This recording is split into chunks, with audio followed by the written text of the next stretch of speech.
Hey everybody, Yogi here. I'm doing well. Hope you're doing well. I'm in a loaner car for this episode.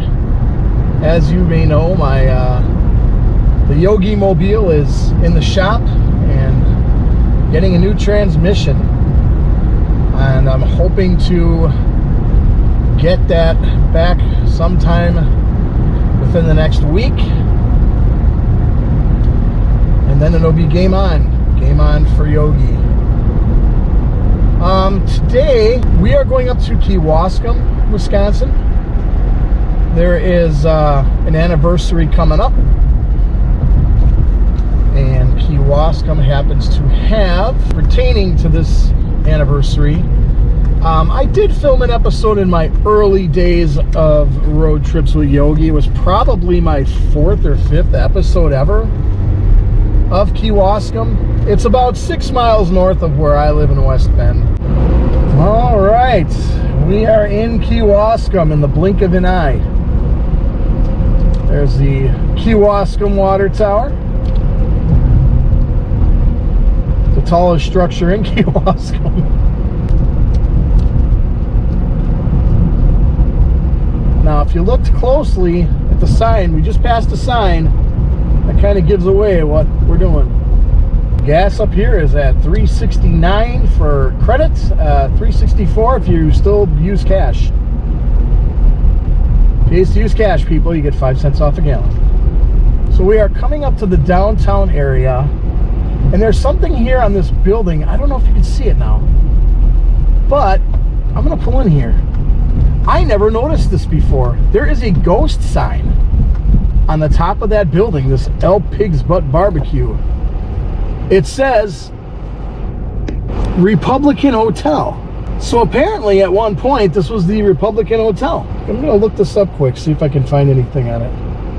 So we got Kewaskum history. It's now known as the, wow, this is old, Ironwood Restaurant. This hasn't been the Ironwood Restaurant in a long time. Yeah, other than that, it doesn't tell you a whole lot.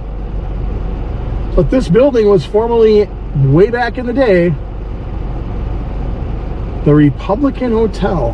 Right up there, it's an old ghost sign. It says Republican Hotel, food 11 a.m. to, I don't know, 6 p.m., something like that. And after that, I can't read what it says. It is a warm one today. And unfortunately, the air conditioning doesn't work good in this car. So it's supposed to be in the 90s. And I'm out early. It's 9 o'clock, 9:13 a.m. So if we turn down this street here, we will see something that is cool as well. It's right along the Eisenbahn Trail. Look at that beautiful mural.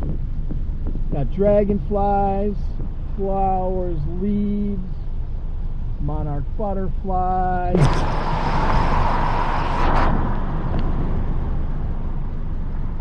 Very nice. What a difference getting in and out of that thing. Holy cow. It's like getting off the pavement. Getting in and out off the pavement compared to what I'm used to driving. Now what we're here to see is right here. I was working on September 11th, 2001, and a acquaintance, we were supposed to go to the Milwaukee Brewer game that night, and our oldest son was just a year old.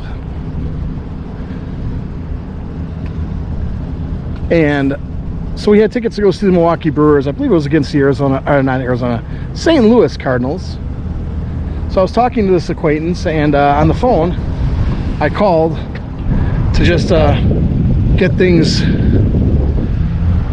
you know, tightened up, what time to be there, stuff like that. And at the end of the conversation, they said to me, a plane just hit the World Trade Center. I'm like, okay. So I hung up the phone, told some other people that I worked with. Apparently a plane just hit the World Trade Center. We're talking about it a little bit. People would come in and trickling in, and customers would come in and say, I was working at a grocery store at the time. So customers were trickling in saying plane hit the World Trade Center. And then we went upstairs to the break room because, you know, we wanted to see if it was on TV. And of course it was on TV, the first plane. We watched the tower burn. I want to say the North Tower, I'm not sure. We saw in real time the second plane hit the tower. And at that time we all looked at each other and said, this is no coincidence, man. We're under attack. These beautiful little flowers here. So we knew at that time there was trouble. And people were kind of glued to the TV up in the break room. I mean, I had to get back to work. And I'm sure most of you are well aware that we're coming up on the 22nd anniversary, 9/11. And this is a memorial, an education center. It says Kewaskum Remembers. It's very well done here. Driven by it many times, but this is the first time I've actually stopped and walked. And this is why I'm filming this episode, because I think the generation that my son was born, like I said, in 2000 my oldest son was born, my younger son 2005. I don't know how much that generation even knows about 9/11 anymore. It says here, one of the worst days in America's history saw some of the bravest acts in Americans' history. We'll always honor the heroes of 9/11. And here at this hallowed place, we pledge that we never forget their sacrifice. That was President George W. Bush at the Pentagon. It says that September day, the morning of Tuesday, September 11, 2001, 4 commercial airplanes were hijacked by 19 members of an Islamic terrorist group. The terrorists deliberately crashed 2 of the planes into the Twin Towers of the World Trade Center in New York City and a third into the Pentagon in Washington, D.C. The passengers and crew of the 4th plane attempted to stop the hijackers, who ultimately crashed the plane into a field in Shanksville, Pennsylvania. And it says rescue and recovery. More than 16,000 responders performed rescue, recovery, demolition, and cleanup after the attacks. Thousands of workers who participated in those efforts succumbed to illnesses caused by their exposure to toxins during the recovery efforts at the World Trade Center and Pentagon. So people who were just there to assist and help and recover, they got sick from all the asbestos and stuff that was in those buildings, and they passed away. So here's the totals. 2,977 lives lost that day, 6,000 plus injured, 246 airline passengers, 2,606 were in the World Trade Center, and 125 in the Pentagon. And among those lost were 343 firefighters and first responders, 72 law enforcement officers, 55 military personnel. And here it's the quote: "If we learn nothing else from this tragedy, we learn that life is short and there is no time for hate." And that is a quote from Sandy Dahl, wife of Flight 93 pilot Jason Dahl. It's a little windy, so I apologize, but I wanted to get out here. That's a beautiful, it's almost like a trellis of sorts, but it's the Twin Towers here. The trellis towers are for us to reflect on the fallen Twin Towers and the volunteers who toiled at Ground Zero in New York City to deconstruct the World Trade Center site. Many of those workers succumbed to cancers and other illnesses as a result of their exposure to toxins at the site.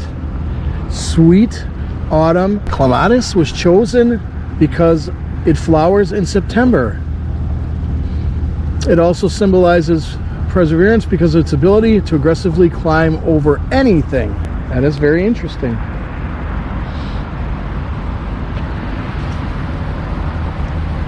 And on here it says, "No day shall erase you from the memory of time."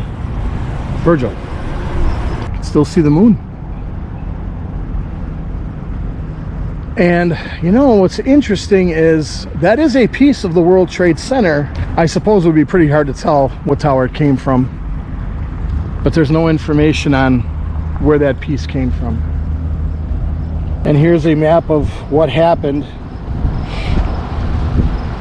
You had the first plane leave Logan 7:46 a.m. Kind of flew around. That's when they took it over. Crashed into the North Tower at 8:46. 87 innocent passenger and crew lives lost. Then you had United Airlines Flight 175, which also departed Logan. Kind of went all over the place. Crashed at 8:14 a.m. to the South Tower. Or no, at 9:02 it did. It left Logan at 8:14 a.m. Crashed at 9:02 a.m. 60 innocent passengers and crew lives lost. American Airlines Flight 77 took off from Dulles International. Got as far as West Virginia. They took over the plane there. Came all the way back to Washington, D.C. and crashed it into the Pentagon at 9:37. 59 innocent passengers and crew lives lost. And then the final was 93, which people tend to talk about the most because of the fact that the passengers attempted to take the plane back over. They are heroes. They departed Newark at 8:42 a.m. and then they crashed into a field in Shanksville, Pennsylvania at 10:03 a.m. during an attempt by passengers and crew to regain control of the airplane. 40 innocent passenger and crew lives lost. So just imagine those people that day just expecting to go on a flight and never made it to their destinations. I will pray for you all tonight. Here's something called Ascension right here. It says, we chose white marble, a material long used to memorialize the fallen and the heroic, to honor the first responders at the Twin Towers. The two towers being consumed by flames resemble the stone carved to represent those flames is rising upwards. The flames ascending become uplifting energy carrying the spirit of those who sacrificed their lives, among others, on 9/11. This is a quote from Susan Falkman, the sculptor of this. I wanted the sculptor to visually relate to the event and transform the loss and horror to hope rising, the uplifting power of transformation. The sun's really hitting on that stuff, so I apologize that I'm having a hard time reading it.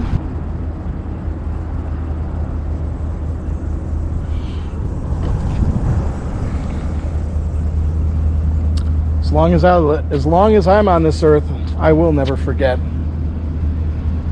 And I make it a point to watch something in relation to 9/11 every year to remember, you know, that life can be taken away from you at any given time.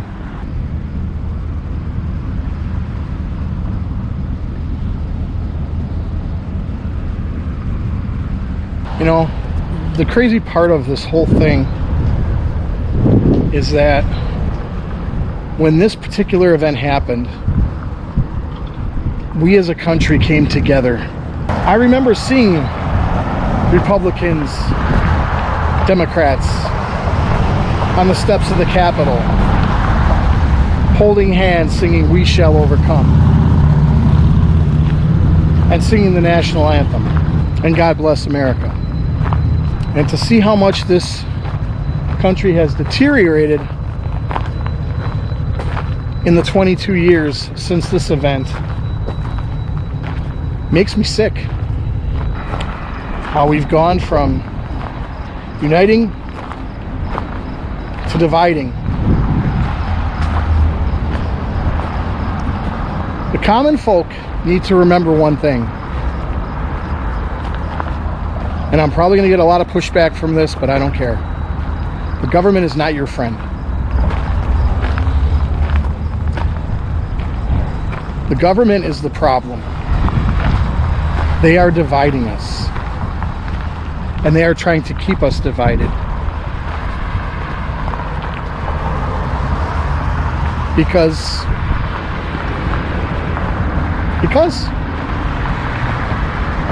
One more last look.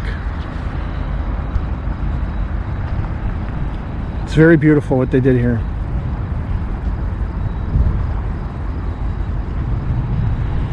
And to all those people lost on 9/11/2001, I will never forget.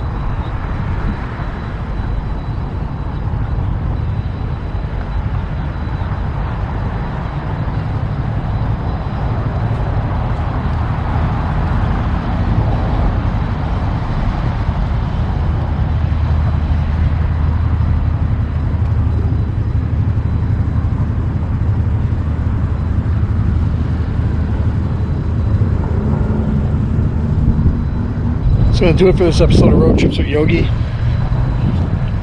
Sorry, got a little emotional there. Please like, share, subscribe, comment. They're all free.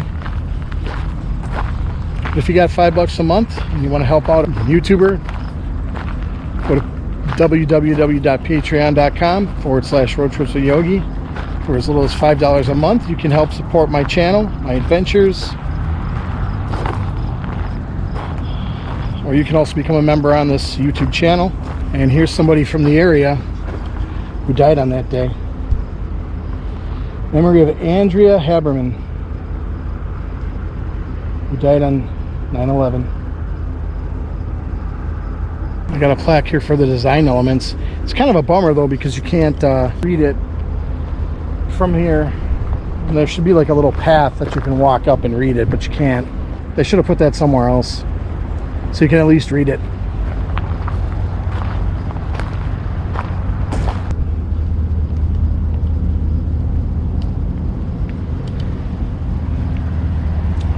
We'll get back to doing the fun stuff soon, but this needed to be addressed, in my opinion. It makes you think. I don't think enough people take time out, stop, and remember. Everybody's busy going on with their lives again, and that's not a bad thing. Sometimes you just got to stop at a place like this, reflect, remember. Could happen again. Thanks for watching, folks. I appreciate each and every one of you. And until the next episode, which will be not as depressing as this one, I'm out of here.